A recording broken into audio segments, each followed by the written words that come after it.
जय हिंद दोस्तों, स्वागत है आप सभी को अपने यूट्यूब चैनल इतिहास की पाठशाला में। दोस्तों आज हम इस वीडियो में आरपीएफ कांस्टेबल और एसआई का जीएस का प्रैक्टिस सेट 8 करेंगे। दोस्तों इसके पहले वाले वीडियो में हमने आरपीएफ कांस्टेबल और एसआई के जीएस का प्रैक्टिस सेट 7 किया था।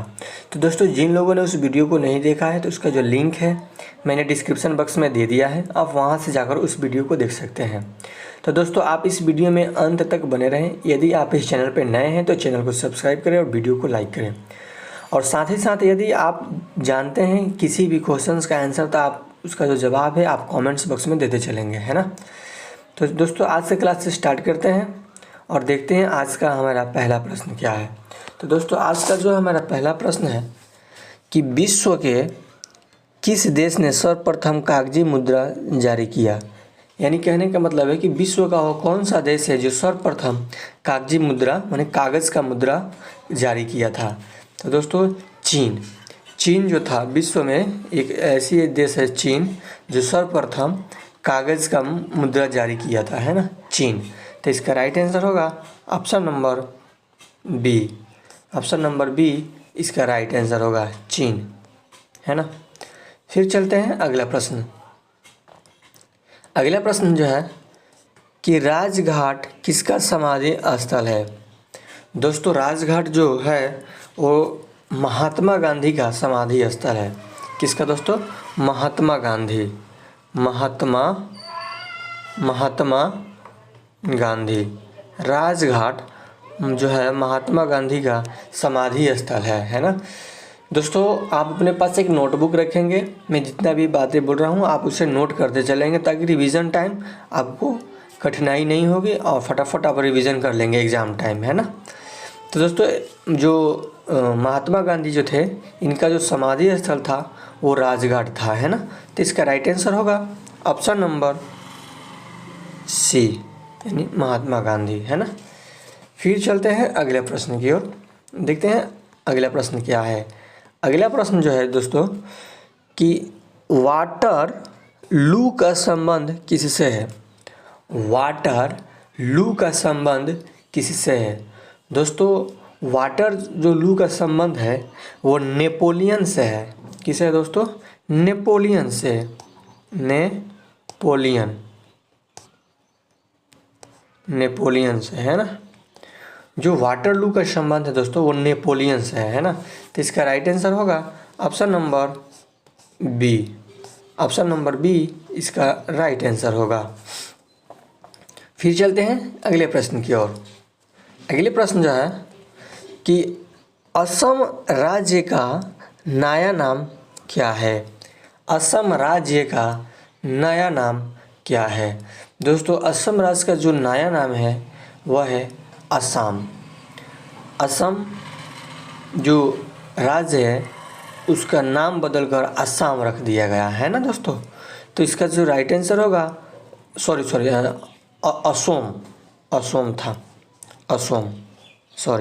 असम नहीं था, असम था। तो इसका जो राइट आंसर होगा ऑप्शन नंबर सी यानी असम था। यानी कि असम राज्य का जो नया नाम है वह है असम, है ना। असम राज्य का जो नया नाम है वह है असम, है ना। तो इसका राइट आंसर होगा ऑप्शन नंबर सी। फिर देखते हैं अगला प्रश्न। अगला प्रश्न जो है कि पाटलिपुत्र नगर का संस्थापक कौन था। पाटलिपुत्र नगर का संस्थापक कौन था। दोस्तों पाटलिपुत्र जो नगर का संस्थापक था वो था उदयन।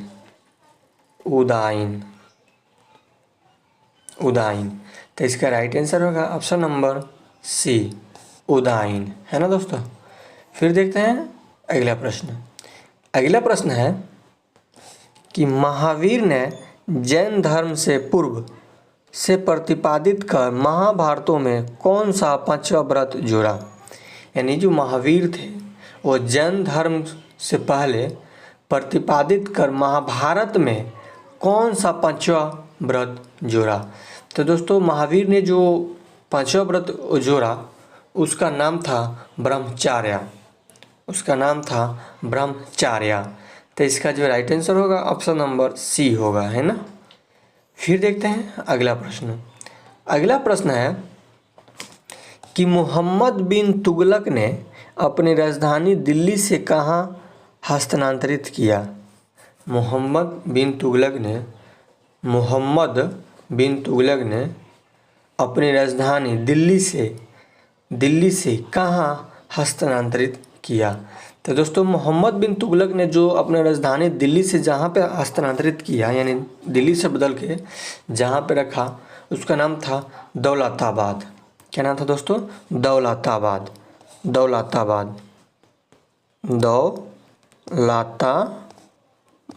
है ना।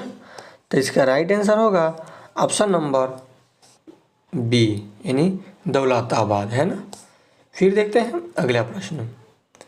अगला प्रश्न है कि अकबर एवं महाराणा प्रताप के बीच प्रसिद्ध हल्दी घाटी का युद्ध कब लड़ा गया था। अकबर एवं महाराणा प्रताप के बीच प्रसिद्ध हल्दी घाटी का युद्ध कब लड़ा गया था। दोस्तों 1576 ईस्वी में अकबर एवं महाराणा प्रताप के बीच प्रसिद्ध हल्दी घाटी का युद्ध लड़ा गया था। तो इसका राइट आंसर होगा ऑप्शन नंबर डी, इसका राइट आंसर होगा। फिर देखते हैं अगला प्रश्न। अगला प्रश्न है कि खनिज तेल एवं कोयला किन चट्टानों में पाया जाता है। दोस्तों इस वीडियो में जितने भी मैंने क्वेश्चंस को लिया है, जितने भी हम लोगों ने इस वीडियो में क्वेश्चंस कवर करेंगे, सब एग्जाम के व्यू पॉइंट से देखा जाए सब MVVI क्वेश्चंस हैं। क्या है दोस्तों? MVVI क्वेश्चंस है ना। तो दोस्तों आप अपना नोटबुक में क्वेश्चंस को नोट करते चलेंगे और रिवीजन करते चलेंगे दोस्तों, ताकि एग्ज़ाम टाइम में आपको ये ज़्यादा समस्या ना हो, आप जल्दी से जल्दी रिवीजन फटाफट कर लेंगे, है ना। और यदि आप चाहते हैं कि आप RPF कांस्टेबल और SI का एग्ज़ाम जो है क्रैक करें, तो आप इस चैनल से ज़रूर जुड़ें। इस चैनल से जुड़कर आप अपने प्रिपरेशन को इम्प्रूव कर सकते हैं दोस्तों। तो दोस्तों देखते हैं प्रश्न। फिर प्रश्न जो कह रहा है कि खनिज तेल एवं कोयला किन चट्टानों में पाया जाता है।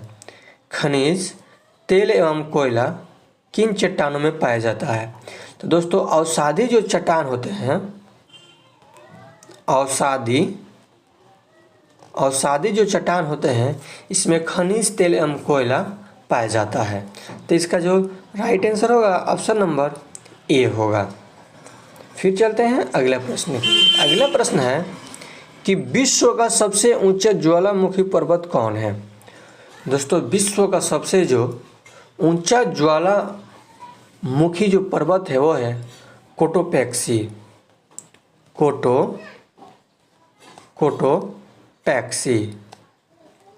कोटोपैक्सी एक ही साथ है, कोटोपैक्सी, है ना। तो इसमें जो कोटोपैक्सी है वो ऑप्शन नंबर सी में दिया हुआ है, यानी कि इसका जो राइट आंसर होगा ऑप्शन नंबर सी होगा। फिर चलते हैं अगले प्रश्न की ओर। अगला प्रश्न है कि भूकंप की तीव्रता की माप किस यंत्र के द्वारा की जाती है। भूकंप की तीव्रता की माप किस यंत्र के द्वारा की जाती है। दोस्तों भूकंप की तीव्रता की माप सिस्मोग्राफ के द्वारा किया जाता है। दोस्तों सिस्मो नोट करेंगे आप, सिस्मोग्राफ के द्वारा किया जाता है। तो सिस्मोग्राफ जो है ऑप्शन नंबर बी में दिया हुआ है, यानी कि इसका राइट आंसर होगा option number B. Option number B इसका राइट आंसर होगा। फिर देखते हैं अगला प्रश्न। अगला प्रश्न बोल रहा है कि सोने का रेशा कहा जाता है। सोने का रेशा कहा जाता है, यानी कि सोने का जो रेशा है वो किसे कहा जाता है, किसको सोने का रेशा बोला जाता है दोस्तों। तो दोस्तों जो जूट होता है, जूट, उसको सोने का रेशा बोला जाता है और कहा जाता है। तो इसका राइट जो आंसर होगा ऑप्शन नंबर बी, इसका राइट आंसर होगा, है ना दोस्तों। फिर देखते हैं अगला प्रश्न। अगला प्रश्न है संविधान के अनुसार राज्यसभा की अधिकतम सदस्य संख्या हो सकती है। संविधान के अनुसार राज्यसभा की अधिकतम सदस्य संख्या हो सकती है। तो दोस्तों संविधान के अनुसार राज्यसभा की अधिकतम सदस्यों की जो संख्या होती है वो होती है 250। 250। तो 250 है ऑप्शन नंबर सी में दिया हुआ है, यानी कि इसका राइट आंसर होगा 250। फिर देखते हैं अगला प्रश्न। अगला प्रश्न है कि लोकसभा के अधिकतम सदस्य की संख्या हो सकती है, यानी कि लोकसभा के जो अधिकतम सदस्य की संख्या कितनी हो सकती है। तो दोस्तों लोकसभा के जो अधिकतम सदस्यों की संख्या हो सकती है वो होती है 552 हो सकती है। कितना दोस्तों? 552 मैंने हो सकती है। तो इसका जो राइट आंसर होगा ऑप्शन नंबर डी होगा। ऑप्शन नंबर डी इसका राइट आंसर होगा। फिर देखते हैं अगला प्रश्न। अगला प्रश्न है कि संपत्ति का अधिकार है एक प्रकार का डैश, यानी कि जो संपत्ति का अधिकार है वो कैसा अधिकार है, वो एक प्रकार का कैसा अधिकार है।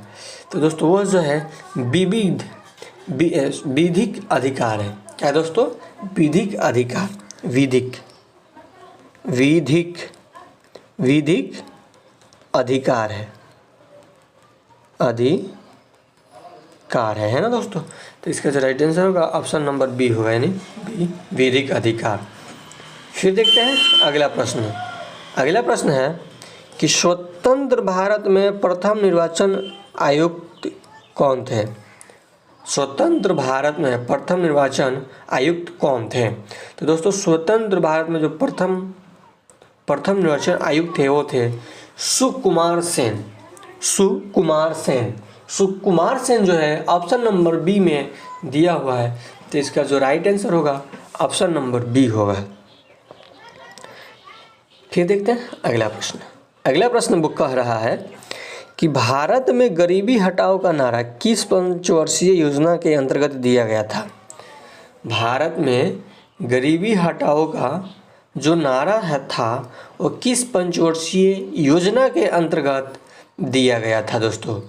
तो दोस्तों ये जो है भारत में गरीबी हटाओ का ये जो नारा है, भारत में गरीबी हटाओ का ये जो नारा है यह छठी पंचवर्षीय योजना में दिया गया था। किसमें दोस्तों? छठी पंचवर्षीय योजना में दिया गया था। तो इसका राइट आंसर होगा ऑप्शन नंबर बी, यानी कि छठी। फिर देखते हैं अगला प्रश्न। अगला प्रश्न यह कह रहा है कि योजना अवकाश काल किस अवधि को माना जाता है। योजना अवकाश काल किस अवधि को माना जाता है। दोस्तों 1966 से 1969 तक योजना अवकाश का काल की अवधि माना जाता है ना दोस्तों। तो इसका राइट आंसर होगा ऑप्शन नंबर सी होगा, है ना। फिर देखते हैं अगला प्रश्न। अगला प्रश्न है कि निम्न में से प्रत्यक्ष कर है। दोस्तों आयकर जो है यह भी एक कर है, संपत्ति जो है ये कर है, उपहार जो कर है यह भी एक कर है। तो ये तीनों जो है प्रत्यक्ष कर है। तो इसका जो राइट आंसर होगा ये सभी होगा, यानी कि ऑप्शन नंबर डी होगा इसका राइट आंसर, है ना। ऑप्शन नंबर डी होगा इसका राइट आंसर। फिर देखते हैं अगला प्रश्न। अगला प्रश्न कह रहा है कि भारत में सबसे पहले मानव विकास रिपोर्ट जारी करने वाला राज्य है।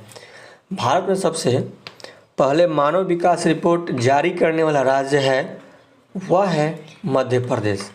मध्य प्रदेश एक ऐसा राज्य है जो भारत में सबसे पहले मानव विकास रिपोर्ट जारी किया है और करने वाला राज्य है। तो इसका राइट आंसर होगा option number C. Option number C इसका राइट आंसर होगा। फिर देखते हैं अगला प्रश्न। अगला प्रश्न ये कह रहा है कि वाहनों की हेडलाइट में किस दर्पण का उपयोग किया जाता है। दोस्तों वाहनों के हेडलाइट में अवतल दर्पण का उपयोग किया जाता है ना। तो अवतल दर्पण जो ऑप्शन नंबर ए में है, यानी कि इसका राइट आंसर होगा ऑप्शन नंबर ए अवतल दर्पण, है ना। फिर देखते हैं अगला प्रश्न। अगला प्रश्न यह कह रहा है कि आकाश में तारे टिमटिमाते क्यों दिखाई देते हैं। यानी कि आकाश में जो तारे टिमटिमाते हैं वो किस कारण से टिमटिमाते हैं, वो क्यों टिमटिमाते हैं, उसका कारण क्या है दोस्तों। तो दोस्तों उसका जो मेन कारण है वह है प्रकाश में अपवर्तन के कारण। प्रकाश में अपवर्तन के कारण आकाश में तारे जो हैं वो टिमटिमाते हैं, है ना दोस्तों। तो इसका जो राइट आंसर होगा ऑप्शन नंबर ए होगा। इसका राइट आंसर होगा ऑप्शन नंबर ए, यानी प्रकाश के अपवर्तन के कारण, है ना दोस्तों। फिर देखते हैं अगला प्रश्न। अगला प्रश्न है कि संश्लेषित रेशा है। दोस्तों संश्लेषित जो रेशा होता है, संश्लेषित रेशा वो होता है रेयान। रेयान जो है, रेयान संश्लेषित रेशा है, यानी कि ऑप्शन नंबर ए जो है इसका राइट आंसर होगा दोस्तों। ऑप्शन नंबर ए इसका राइट आंसर होगा, रेयान। फिर देखते हैं अगला प्रश्न। अगला प्रश्न यह कह रहा है कि रॉकेट को चलाने में प्रयुक्त ईंधन क्या कहलाता है। जो रॉकेट चलती है उसमें जो ईंधन लगता है वह जो ईंधन है वो क्या कहलाता है दोस्तों। तो दोस्तों वह जो ईंधन है वो प्रणोदक कहलाता है। उसमें जो ईंधन लगता है उस ईंधन को प्रणोदक कहते हैं, यानी कि ऑप्शन नंबर जो है डी इसका राइट आंसर होगा, है ना। फिर देखते हैं अगला प्रश्न। अगला प्रश्न कह रहा है कि फलों की प्राकृतिक रूप से पकाने में सहायक हार्मोन है, यानी फल जो है वो प्राकृतिक रूप से पकाने में वो कौन सा हार्मोन से सहायता करता है दोस्तों, है ना। तो दोस्तों वह जो है इथिलीन करता है। इथिलीन जो है प्राकृतिक रूप से फलों को पकाने में, इथिलीन जो हार्मोन है वो प्राकृतिक रूप से फलों को पकाने में सहायक करता है। तो इसका जो राइट आंसर होगा ऑप्शन नंबर डी होगा। फिर देखते हैं अगला प्रश्न, और यह जो प्रश्न है इस वीडियो का लास्ट प्रश्न है दोस्तों। यह प्रश्न यह कह रहा है कि टीवी के टीके की खोज किसने की। तो दोस्तों टीवी के टीके की जिसने खोज की थी वह थे फ्लेमिंग रॉबर्ट कोच, यानी कि ऑप्शन नंबर सी जो है इसका राइट आंसर होगा। तो दोस्तों आशा करता हूँ ये वीडियो आप लोगों को काफ़ी अच्छा लगा होगा। वीडियो अच्छा लगा है तो वीडियो को लाइक करें और चैनल को सब्सक्राइब करें। और दोस्तों